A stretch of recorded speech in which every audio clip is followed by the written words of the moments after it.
Paragraph 15, which I don't want to repeat, is again an inventory of all manner of transgressions that were committed in terms of the copies of the documents that were examined under the guidance of the registrar.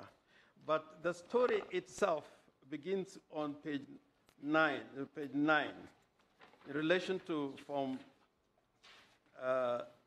34C, paragraph 23.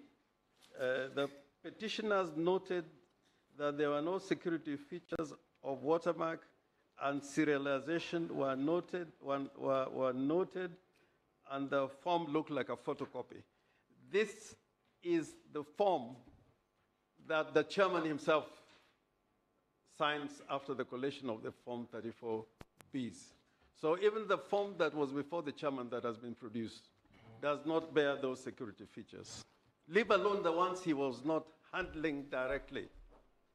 But now when we come to Form 34Bs, my lord, is a very, very sad story. If you go to a bank, if you have a bad check, even if it is your account, you will not access your money. But my lords, now we are faced in a situation where we are being told from this report that more than 56 forms did not have watermark as a security feature. 5 forms were not signed by the returning officers. And forms that were stamped by the returning officer that have not been that were only stamped by the returning officer are 2. My lords, we are dealing with 291 forms. Forms without serial numbers, 31. We are dealing with 290 forms plus the diaspora, 291. These figures are critical. Forms not signed by the agents, 32.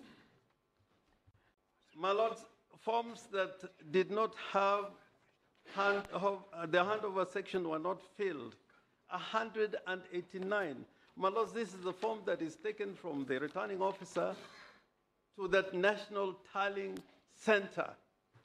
It's not from the polling station to the constituency tallying center. This is to the national tallying center. 189 did not have handover notes. They have not been filled.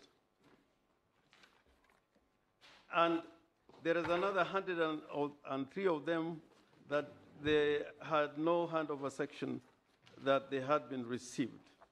And my lord, it goes on and on. But the most, my lords, I will not stop there. I can barely talk because I can't believe what I'm seeing. I can't believe what I'm seeing. My lords, when it comes to the scrutiny done on your lordship's orders, and I will begin with the very serious ones. My lords, the first question is the question of compliance.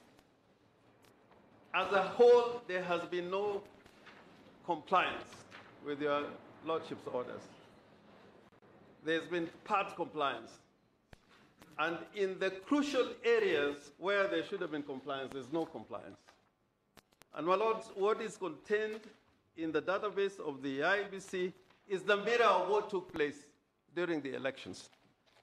And not just on polling day, before and after the polling, all this should have been captured in the database of the Iebc. My lords, you'd see in paragraph 3.2, which deals with order B, about the firewalls. My lord, the court-appointed experts say that the first respondent was supposed to provide configuration of internal firewalls as the request is genuine. This is our own independent expert saying, and does not affect the vulnerability of the system. And they conclude by saying the internal firewall